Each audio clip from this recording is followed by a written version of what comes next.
I figured before we really get into the project itself, we just introduce ourselves to you guys. So this is Brian Corrigan. He's the executive producer for Oh Heck Yeah.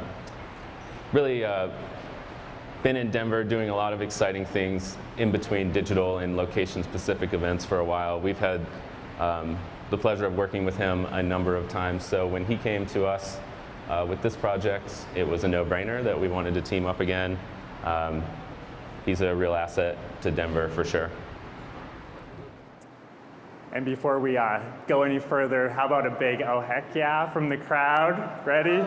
Yeah, all right, good. So this is Matt, of course, and I have to say that I moved here from DC 4 years ago, and I was always really a big fan of Legworks' work. So when I had the opportunity to work with them, of course, I was just very excited about it, and I love these guys, they're awesome. So Matt is actually a creative director, along with Aaron Ray and Justin Gitlin of ModeSet on the project, and he's also a partner at Legworks Studio. So let's just talk a little bit about how this project even started. So last May, we received a $200,000 grant from an organization called Art Place America, which Art Place America is a collaboration of 14 national and regional foundations.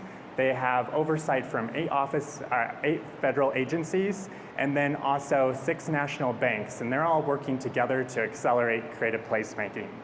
So creative placemaking is really about putting art and culture at the heart of a portfolio of strategies to transform communities. And so when we received our grant, we're in the category of using art to help communities imagine new futures. So our new future is that we're turning downtown Denver into a first-of-its-kind interactive street arcade.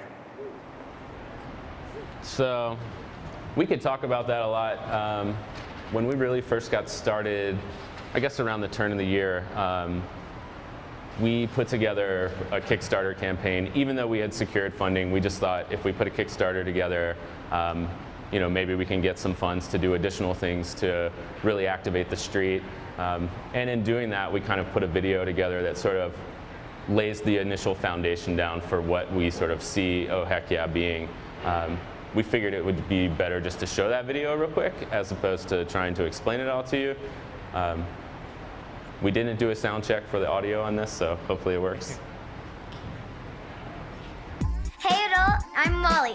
Oh Heck Yeah is going to be the coolest, most rad thing ever in Denver. It's going to be an arcade on the street with interactive games. There's going to be LED screens, projections, and super awesome custom-made stuff that you've never seen. It's going to make you feel like you're in Tron. To play the games, use your phone or your body. The games are going to be easy ones that you totally want to play.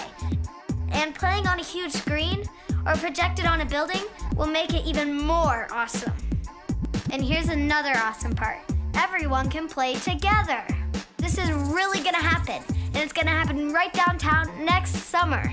Whoa, mind explosion. This is the real deal, the coolest. Trust a 12-year-old.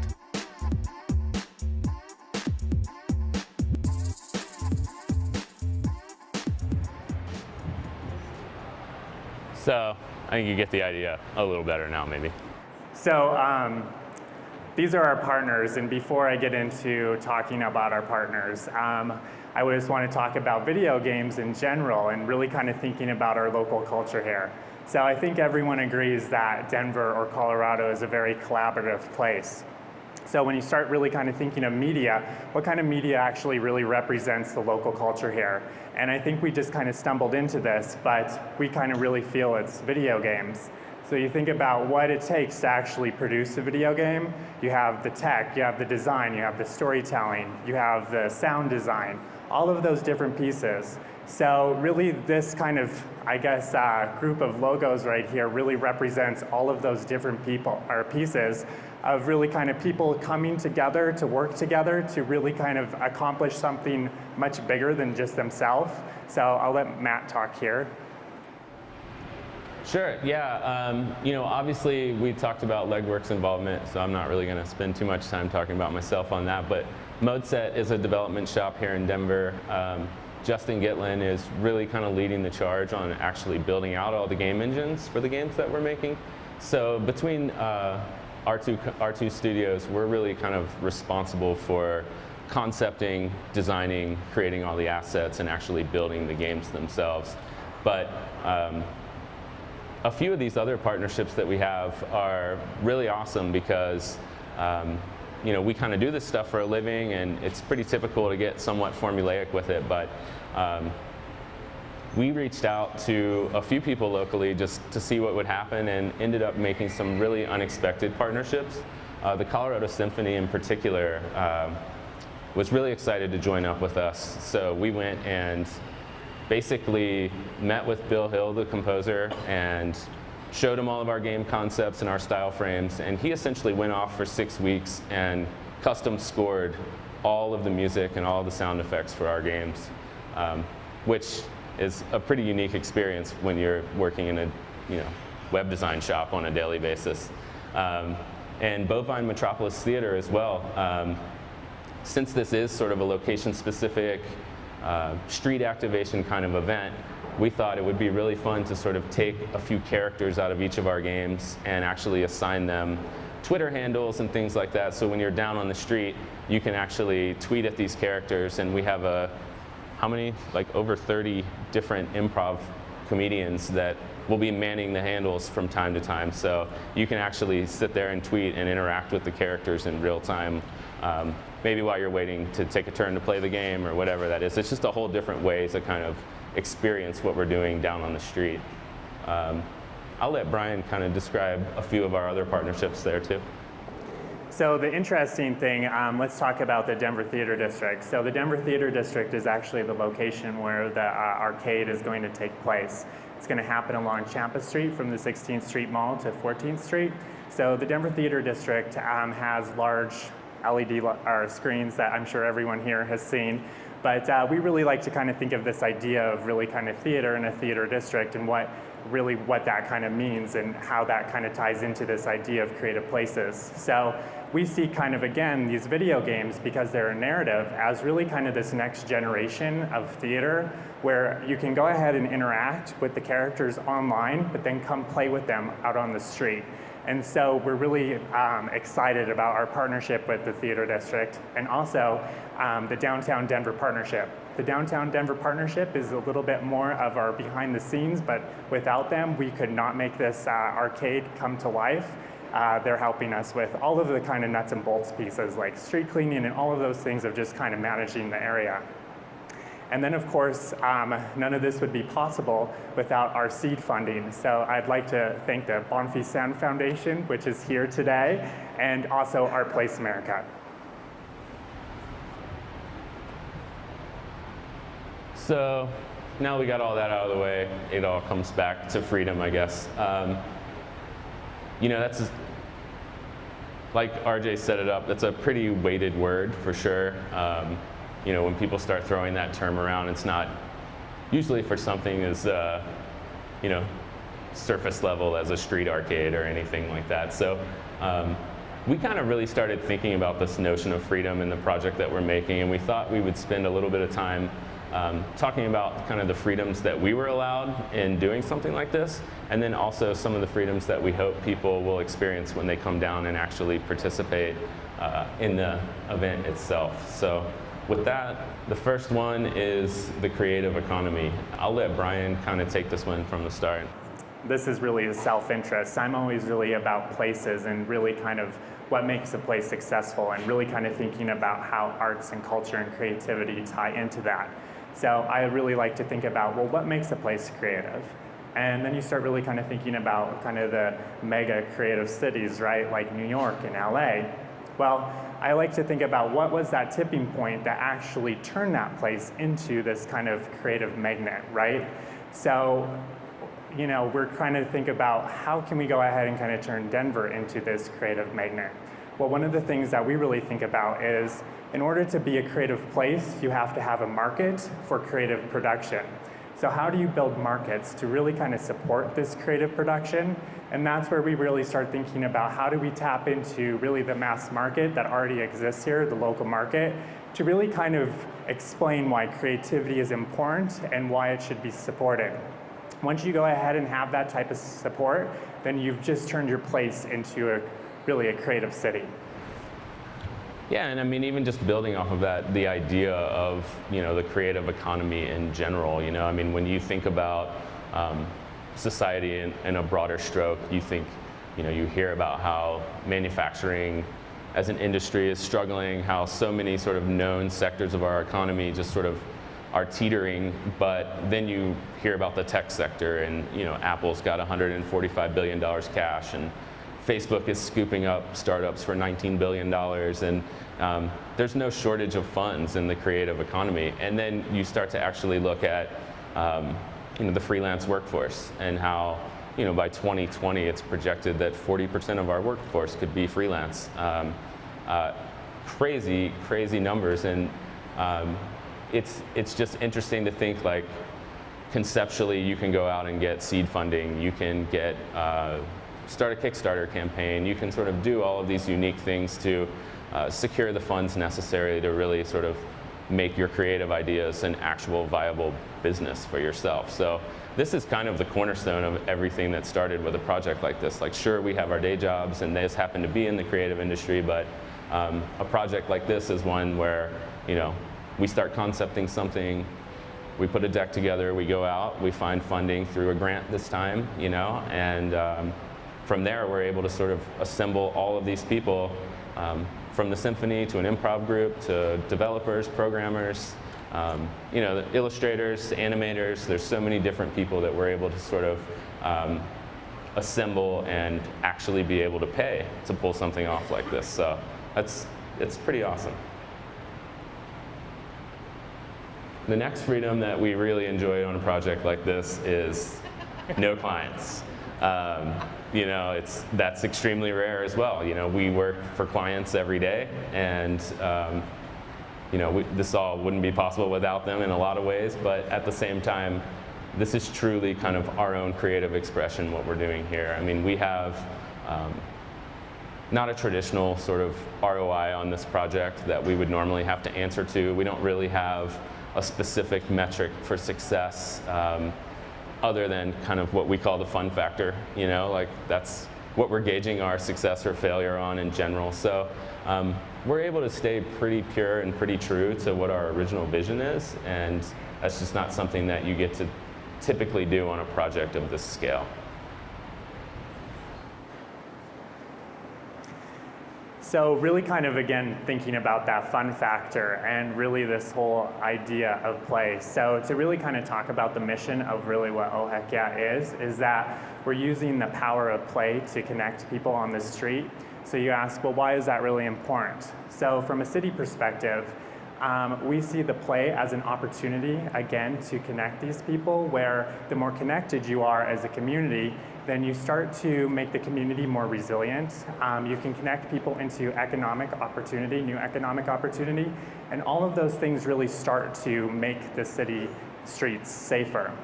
And then I really start to like to think about really kind of, okay, the most innovative firms out there.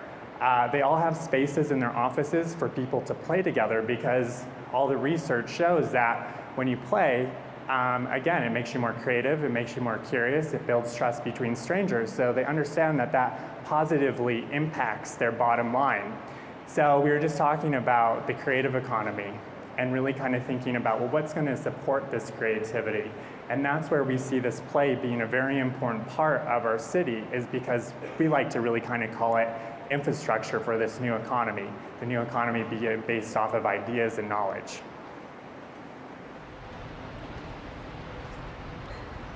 This is a big one.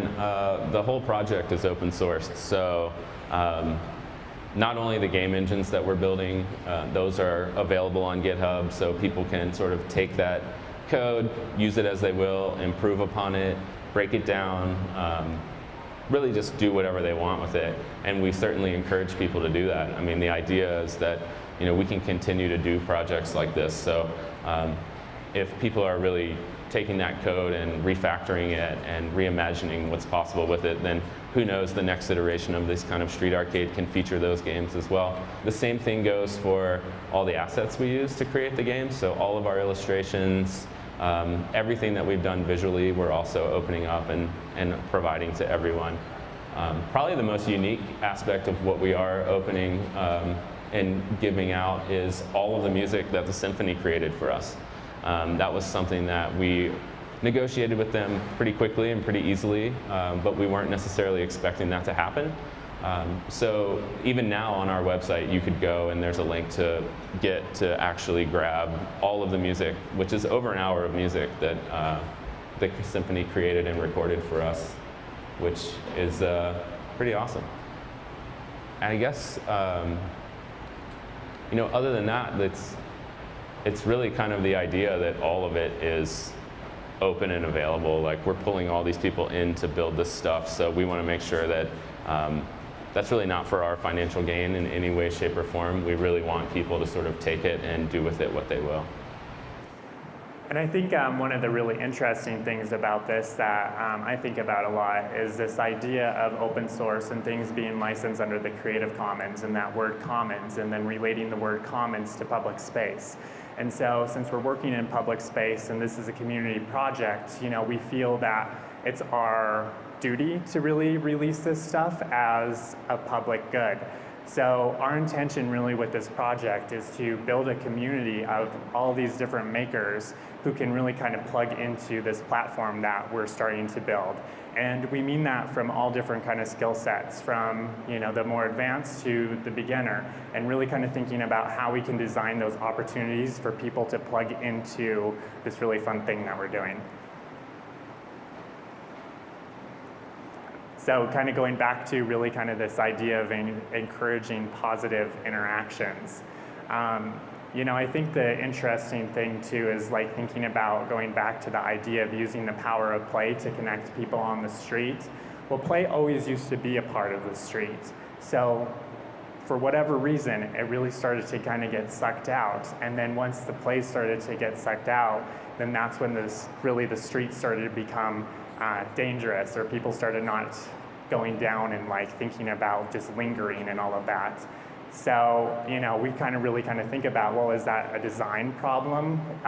Is that really kind of the effect that suburbia has had on urban places? If you think of really the design of suburbia, where people put up picket fences around their house that block each other from their neighbors, you have to start kind of really thinking about all of that. And then even really to kind of think about Jane Jacobs, the, most famous urbanist, I should say. She really even kind of talked about the benefits of really kind of the sidewalk, and the sidewalk being this place for this transfer of ideas and really this opportunity to bump into your neighbor, and how all of that really started to add to a place's social glue. And of course, that social glue is really what keeps everyone together. Yeah, another thing is, like I had said, we kind of focused on some of the freedoms we were afforded in starting this game, but this is where we really start to think about the people that are going to be down on the street and actually participating. Encouraging positive interactions is a really critical part of what we're trying to pull off here. Like Brian said, we want to bring people back into the street, but we want to do that in a way that really sort of shakes up people's comfort zones. We think even somewhere like the 16th Street Mall, where you have 20 to 40,000 people a day walking down there, there's going to be a lot of people that don't learn about what we're doing through traditional channels. It's just going to be something they experience as they're walking down the street. We're trying to get people to mingle with other parts of society that they normally wouldn't engage with. We all kind of get set into our patterns. We have our friends, our work friends, our family, whatever that is. We're really trying to make an opportunity for people to sort of get to know people that maybe they normally wouldn't engage with, and do that through the lens of something that really kind of breaks down a lot of social assumptions, whether that's socioeconomic, whether that's age, whatever it is. We're literally asking people to jump around in the street and make a fool out of themselves in front of a bunch of strangers and have it be projected on a huge screen. So, we're really asking people to kind of go out on a limb a little bit And we think it's going to be something that maybe, hopefully we make some connections there that normally wouldn't have happened. Another thing we're doing with that is we're deliberately going out and working with the Girl Scouts, working with Denver Public Schools. You know, we feel like you can't truly represent the whole community if the kids aren't there. Kids bring parents, they bring siblings, they bring friends, they bring babysitters, and they bring energy. You know, there's definitely a certain barrier with technology that kids just don't have. They're not scared to jump in and give it a try and make a big, you know, show out of it all. Whereas I think, you know, through our meetings and things, there's a lot of people that are a little older that are very excited about what we're doing and they want to participate and they want to help, but we'll set the games up in the conference room and nobody tries to play. You know, it's just, I don't know what it is, but we're really trying to mix things up out on the street with this. And, you know, even one of the big things we're talking about with the Girl Scouts is like literally getting stickers so that kids can just run out into the crowd and literally tag somebody and challenge them to a game and force them to get up there, because you can't say no to a kid, you know.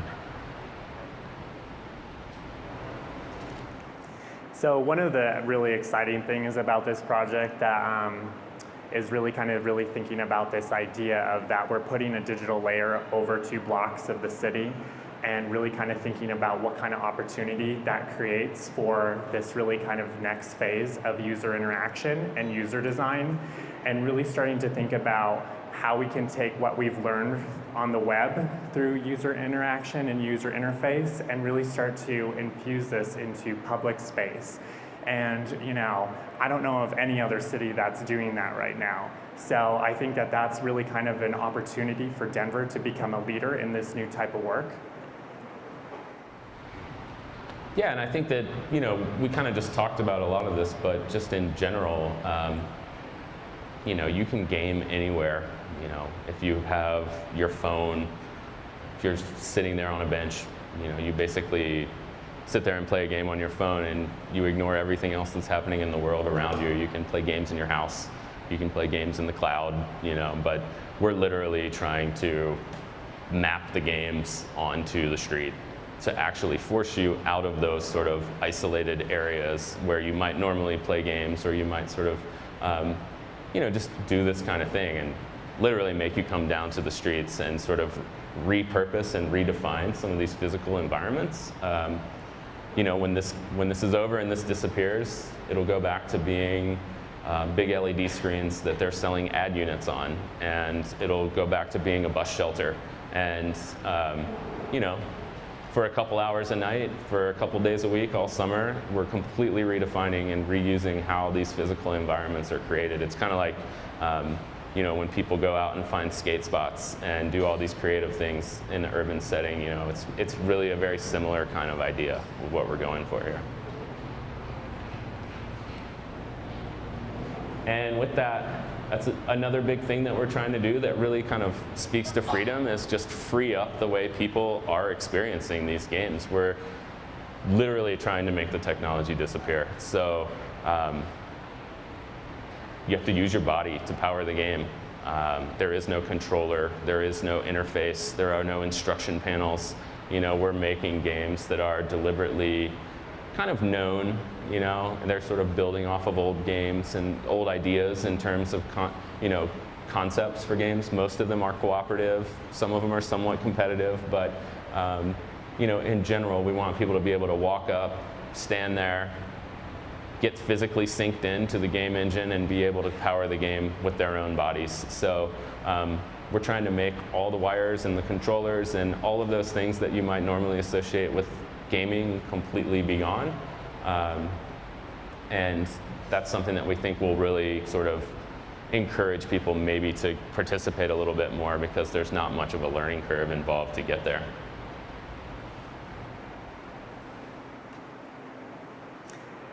So this is the exciting part, again, going back to this idea of a digital layer, and then really kind of thinking about the public, the commons, and really the Creative Commons, and then going back to this idea of open source, and really what that kind of opportunity does to really kind of, is what we hope attract talent to come and really be a part of what we're trying to create here. So to back it up a little bit and talk about really kind of, why that's important to a city, and how this all starts to tie together is, so the Knight Foundation published a study called The Soul of the Community. And the Soul of the Community really looked at what attracts talent to place and what keeps talent in place. And it wasn't the things that you would think that would, like the normal things, like good schools and safe streets. It was really access to opportunity, social offerings, and then aesthetics. And so with this arcade, that's the three things that we're really trying to touch on is creating opportunities for new types of work. Of course, the arcade is a whole huge kind of party, so there's a lot of social offerings right there. And of course, we're using the power of play to connect people on the street. And then of course, the last one, aesthetics. By completely transforming 2 blocks of downtown, we're completely changing the aesthetic of that place. So that's more or less what we came to talk about this morning. We figured while we're here and while we have all of you guys here, I know there's a few things that RJ wants to say, but we figured we would bring one of the games down, and we have that here. So maybe after a little bit of talk, we can let you guys come up and try to experience one of the games. Obviously, we just kind of put a Connect up here on the screen, so there'll be a few things we might have to do to be mindful of a lot of motion in the background and stuff. When we're out on the streets, we'll be motion capturing from above, so that won't be a factor for us. But here we might have to work a couple things through, but we certainly encourage all of you to stick around and maybe give a game a try. We figured we would sort of introduce that game to you while we're here. It's called Catchy. And these guys put together a sweet little teaser video for it, so we'll just let you get to know Catchy.